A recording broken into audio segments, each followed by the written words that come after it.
Bonjour, je suis Maxime Vaudano, je travaille au Décodeur du Monde, donc, qui est un service de décryptage de l'actualité. Et avant ça, j'ai fait une école de journalisme à Lille qui s'appelle l'ESJ.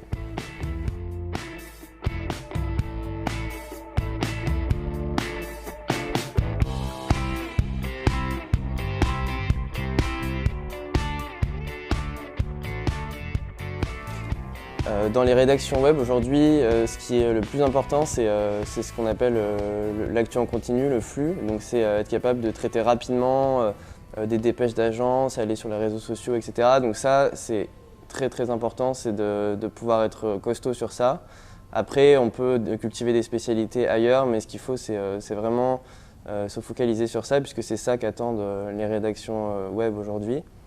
Il y a un autre atout qu'on peut faire valoir, c'est justement une spécialité. Donc ça peut être une spécialité sur un sujet, c'est-à-dire être très bon en droit, en économie, en sport, ça c'est très recherché.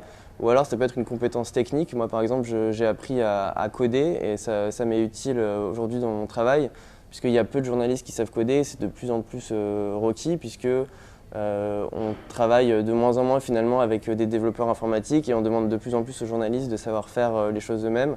Donc cultiver une spécificité technique comme ça peut être très intéressant. Pour rentrer dans un média en ligne ou autre, il faut souvent avoir pas mal d'expérience au préalable. Donc c'est pas forcément facile de faire des stages dans les grands médias. Ça peut être bien de commencer par des médias locaux.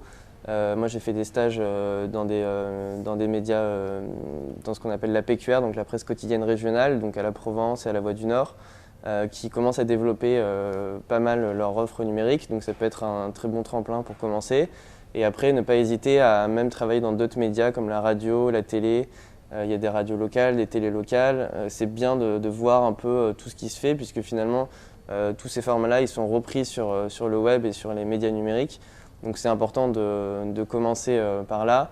Et ensuite, éventuellement, de commencer à se spécialiser, d'aller surtout sur des médias numérique et puis de demander des stages, parce qu'il y a beaucoup de médias qui se créent, même des petits. Il ne faut pas hésiter à aller demander sur des petits médias, qu'ils soient locaux ou nationaux, puisqu'ils ont plein d'envie, plein d'enthousiasme et il y a une place à faire. On peut rapidement faire sa place, même quand on est jeune et même quand on a peu d'expérience, puisque c'est des nouvelles choses qui sont en train de se créer. Donc il ne faut pas hésiter à aller vers ces médias-là.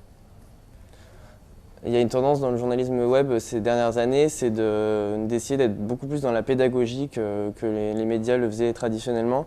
C'est ce qu'on fait par exemple au Décodeur. On essaie de se mettre dans la tête des lecteurs et d'essayer de répondre aux questions qui peuvent se poser, qui ne sont pas les mêmes que celles que se posent les journalistes. Et donc on va souvent se poser des questions beaucoup plus basiques que celles qu'on se pose d'habitude et essayer de les expliquer le plus simplement possible, soit par du texte, soit par le format qui est plus adapté. Donc ça peut être de la vidéo ou de l'infographie, ce qu'on appelle les data visualisations, c'est-à-dire des représentations visuelles des données. Et le but, c'est de faire comprendre au plus grand nombre, puisqu'on est lu par un plus grand nombre de personnes que sur un journal papier comme Le Monde. Donc c'est de s'adresser au plus grand nombre et donc c'est important d'avoir cette capacité de pédagogie sur l'information. Alors moi, ma formation à la base, c'était Sciences Po, donc j'ai fait une prépa pour faire Sciences Po. J'ai commencé par faire l'IEP à Lyon. Ensuite, je suis parti en Erasmus à Londres. Et après ma licence, du coup, j'ai passé les concours des écoles de journalisme et je suis rentré à l'école de Lille, donc l'ESJ Lille. Donc il y en a 13 autres qui sont reconnus par la profession et il y en a encore pas mal d'autres qui ne sont pas forcément reconnus et qui peuvent être de qualité. Donc en général, le profil des gens qui deviennent journalistes, c'est d'abord de faire une première formation à la fac, à Sciences Po, ou faire quelque chose de plus original qui peut ensuite être une qualité et un atout pour la suite.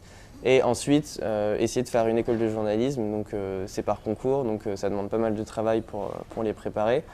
Et à l'issue de ces écoles de journalisme, multiplier les stages et essayer de trouver un boulot directement à la sortie. Globalement, c'est pas facile, mais il y a pas mal de possibilités un peu à droite à gauche, donc si on est motivé, il y a moyen de trouver. Alors, les 3 qualités qui sont importantes selon moi pour le journalisme web, c'est d'abord la rapidité, puisqu'il faut pouvoir réagir rapidement sur des événements. Même si on n'est pas toujours dans le rush, il y a des événements qui font qu'on doit ne pas perdre tous les principes de rigueur et quand même alimenter rapidement. On fait par exemple au Monde.fr ce qu'on appelle les lives. C'est la petite fenêtre qui arrive sur l'écran quand il y a des gros événements qui se passent et on doit alimenter, on doit parler avec les lecteurs. La deuxième qualité qui peut être intéressante, c'est la créativité, puisqu'il y a encore beaucoup de choses à créer sur le web, même si les sites d'info commencent à avoir 15 ans, voire 20 ans.